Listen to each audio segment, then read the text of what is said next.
Folks, we are back on the stage, and we've got Matt Teager from High Moon, who's here to tell us about Transformers Fall of Cybertron, right?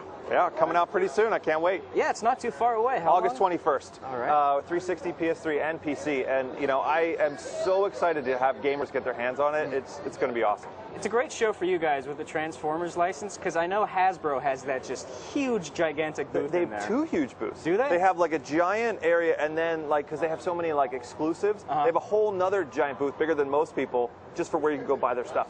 That's Transformers fans at Comic-Con. They're in heaven. It's like it's one of the most rabid fan bases you're going to find here. Now, I will say with all the costumes, though, I haven't seen a single Transformer yet, though. Usually what you see is, you know, people are dressed up. I haven't seen one yet. There's always that one guy dressed as Bumblebee who has like an escort clearing the hallway for him, and it's just slow and painful, and he walks about a foot a second. Yeah, I'm waiting for that guy. Yeah. So you actually brought a single-player demo Yeah. of the game. Why don't we go ahead and get that started, see if we can get the demo going right now.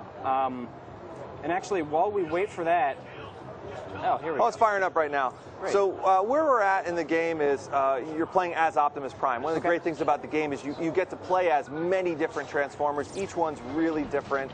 And in this particular area, to give you some context, you know, the Autobots, just in case you don't know anything about Transformers, right? Of course, yeah. Autobots and Decepticons. Autobots are the good guys, led by Optimus Prime. They come from a place called Cybertron. That's their home. And basically their world is dying. It's shutting down. That's the story of this game. The Decepticons in the previous game basically won. They control the entire planet. Autobots only have a small piece left. And what they're doing is trying to build a ship, it's called the Ark, to take off and leave. They don't even know where they're going to go. They just know they need to leave because it's genocide for them, right? So where we're at right now is the Autobots have all but lost.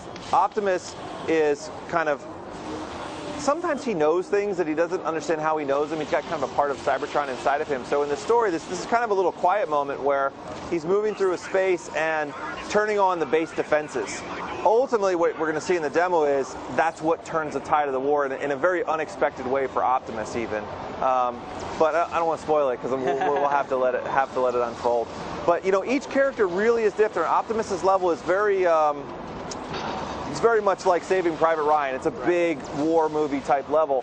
When you look at someone like Cliff Jumper, it's much more of, I use the word stealth, but it's not a stealth level in the sense of you have the ability to turn invisible, but you're really setting the pace. It's a much slower pace level. There's a lot of story that unfolds, and that level happens right after this one. So I think those two things juxtaposed next to each other do a really good job of showing you the kind of variety. When in single player I start to talk about, well, okay, but you've also got a character like Starscream who flies, and that's a fundamentally very different way to experience the world. Oh yeah, and you have Grimlock who doesn't have a gun, he just has a sword and shield. That's a very different way. Like each character really has a really unique feel and style. Jazz has a grappling hook. I mean, they're all really different.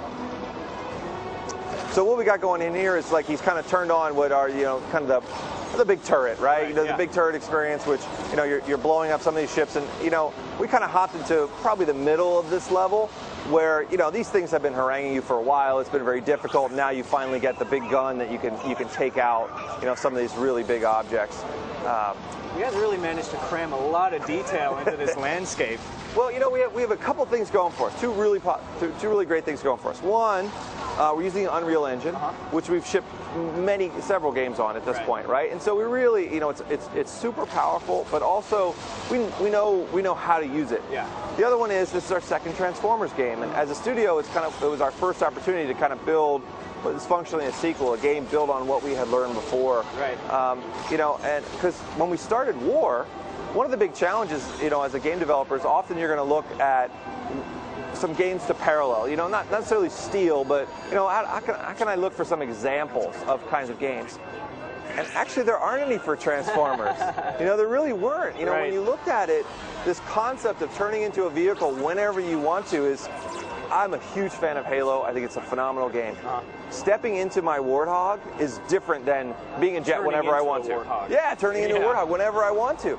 So it really was a real learning experience for us on War. And in Fall of Cybertron, we just stood on the shoulders of everything we had learned, and we, you know, had experienced so much with the concepts of space and style and size and epicness, and, you know, how much room do you really need, and we learned that adding just even sometimes small things really mean a lot. So, for example, really simple, but there's terrain in this game, which we didn't have any terrain in War for Cybertron. It's all flat surfaces. Right.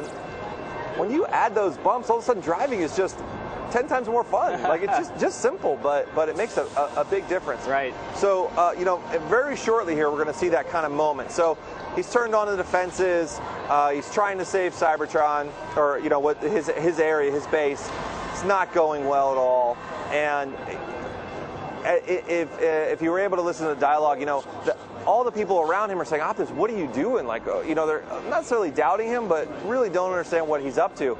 And he just gets pulled in a certain direction. He feels something. And so this is another one of those real quiet moments. I'm real proud of having a lot more of these kind of story-reflective areas than we ever had in War. War was kind of turned it to 11 and we kept it there. Yeah. And this really, we dedicated some space and some time to, let's not shoot the trigger, let's not throw any bullets in the world, let's not put any destructibles, let's just kind of enjoy this awesome place of Cybertron. So right here you're going to see it.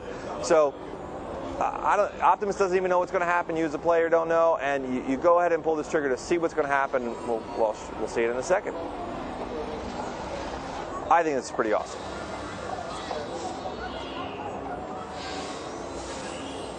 What is even happening right now?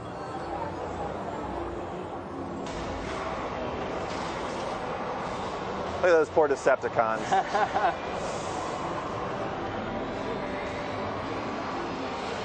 So what he thinks is he's turning on the last of the base defenses, which in reality is true. It's just not what he doesn't get quite what he expects. Right.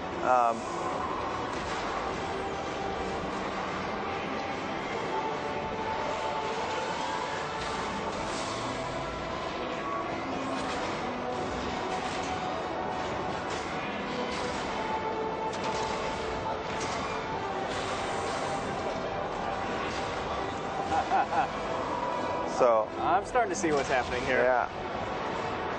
So this is Metroplex. He is a city-sized transformer, and you can see right there, Optimus fits in the palm of his hand. And so as you're playing through the game, he was really important for two reasons for us to put Metroplex in. One, scale and epicness of the place of the world you're in was really important to us. But the other one was, we really want you to understand that Optimus is the leader of the Autobots. And when you're playing the game, you get to control Metroplex and what he does. Yeah. And seeing tiny little Optimus controlling this city-sized transformer, I think really is a nice way of visually showing you he's the man. He's in charge of the Autobots. And so now we're going to play through the level. There's areas where you can drive. You can certainly walk this if you choose. And because we don't have any restrictions on transformation. And you'll see him stomping through the world, and very shortly it unlocks the ability that you can actually control him, direct his attacks, do all sorts of fun stuff with him. So if we could shift gears here for a second, no pun intended. Sure, maybe pun intended.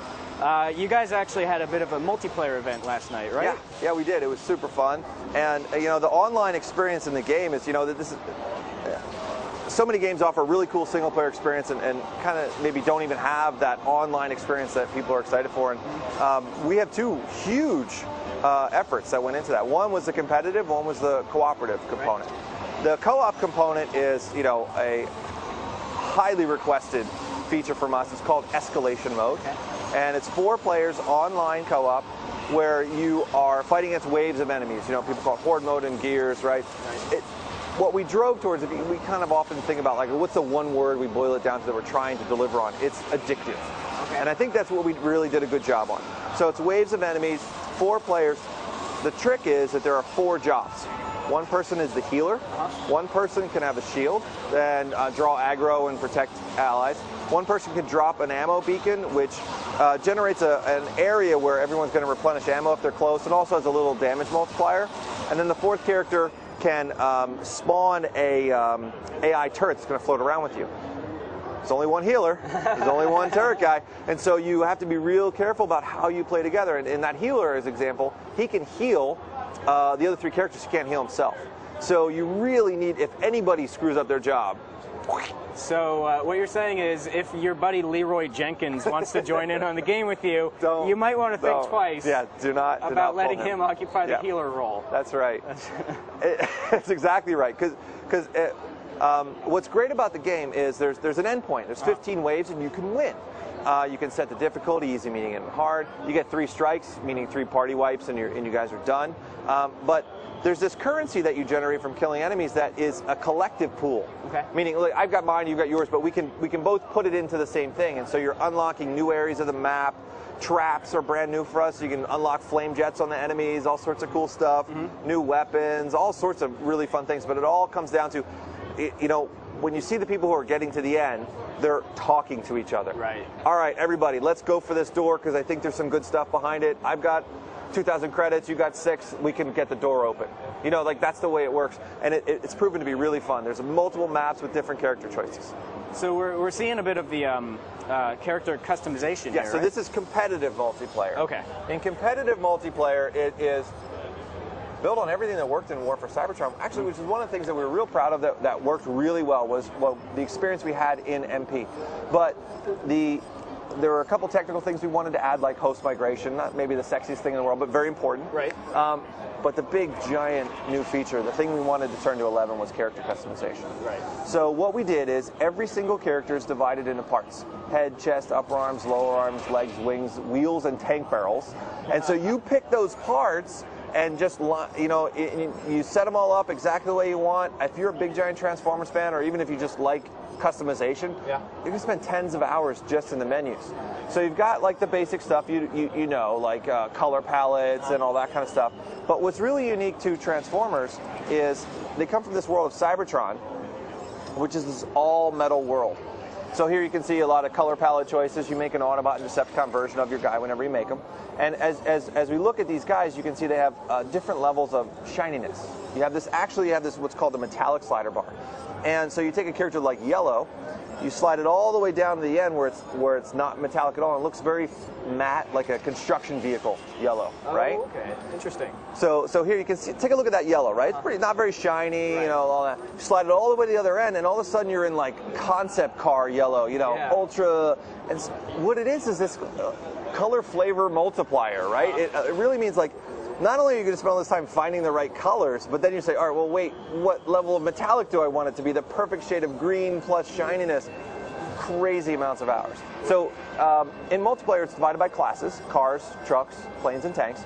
And each of those have their own unique sets of parts. So in the tanks, for example, one of the things he's showing off was that you pick the cannon, it's reflected in both your robot and your vehicle as you're like cycling between them. So pretty awesome stuff. All right. But we're getting into like pimp my ride territory right here. People will spend so much time on this. It's going to be amazing. All right. So I apologize for anybody who's sending me questions over Twitter right now. We're having a little bit of a problem with our Wi-Fi connection. So unfortunately, I can't get to those questions, although I will ask, are there any robots based on the San Diego trolleys behind us? There should be. Because that would be a pretty good transformation. Well, yeah, it would be. You get to make a bunch of people wait before crossing into the convention center. That sounds like a lot of fun. I always, I remember, did you ever see the movie Big with Tom Hanks? Oh, yeah. There's a certain point where he's in the toy thing, and they're like, well, it transforms into a building. It's like, well, what's fun about a building? It's like, it's a building. It tests really well. Right. No, there's no fun to be had on certain vehicles. I have to say, I think maybe San Diego Trolley might not be the best, most exciting vehicle. Okay. I'm going to throw it out there. At least not in this game. Maybe in the next one. Who knows? Maybe if there are humans in this game. Of course, yeah. So there you can see the weapons that, you know, as you're picking different weapons, are all reflected in there. Of course, the colors that you chose are reflected in your weapons. You know, all that stuff's super important, and so we spent a lot of time on it. All right, cool. It's looking good, Matt. Thanks a lot for dropping by and giving us a taste of the game. Yeah, I cannot wait for gamers to get a hold of it. It is August 21st on 360, PS3, and PC. All right, cool. Thanks a lot for swinging by. Appreciate it. Yeah, my pleasure. All right, guys, so that was Transformers Fall of Cybertron. Now we're going to go see what else Homer is doing over there at the convention center. I'm sure it's going to be a lot of fun.